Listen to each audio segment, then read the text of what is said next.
All right, we've finished the airbags, and now I've hooked up the tube here to a 2-liter bottle, and this is for the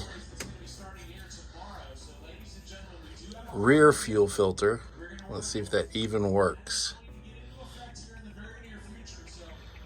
All right, I'm gonna try and drain this first.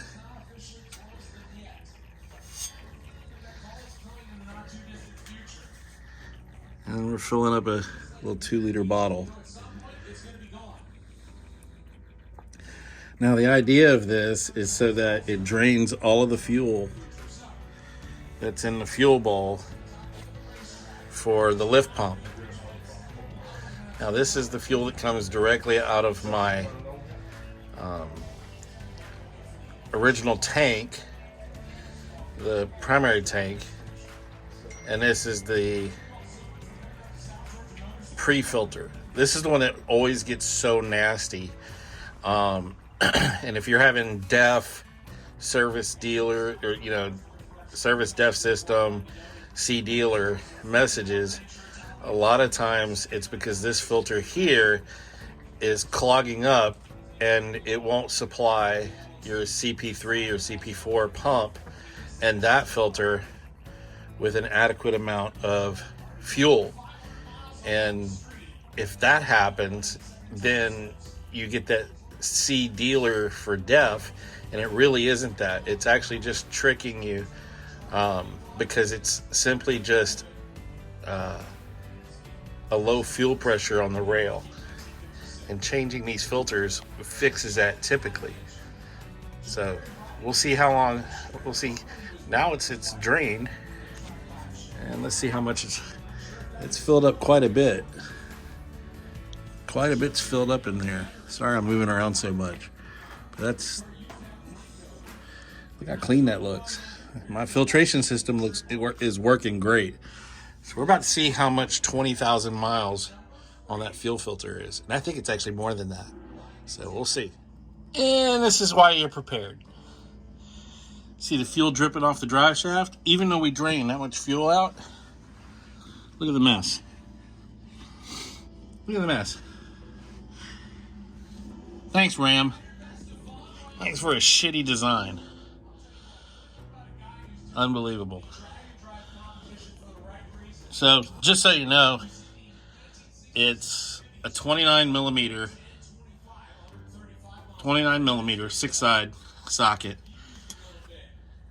that fits that filter.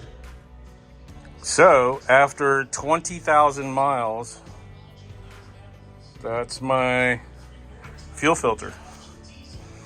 And this is a brand new one. This is the $100 plus at the dealer.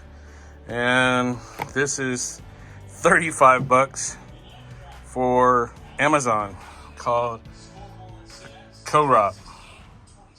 And it is absolutely identical in every way, with the exception that it doesn't have a fleet guard and Cummins number on it. But it's literally got the same screen on the inside.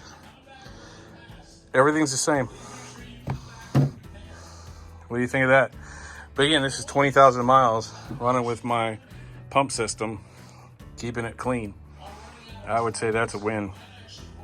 When you're changing these filters, you gotta wipe this cap out, and then always make sure that you drain the bowl a little bit, because if you don't, you'll make a mess. And you get the O-ring off. I'm about to wipe that whole lip down so the O-ring will seat. And then we'll put the new filter in.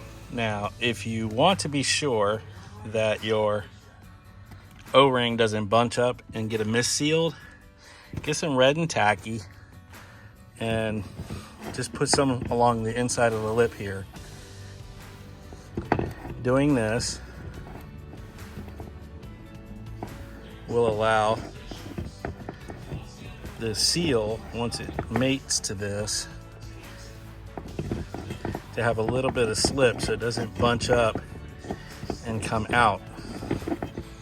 It makes a big difference.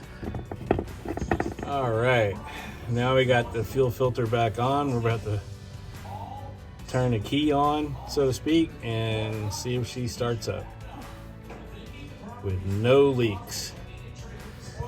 That would be wonderful.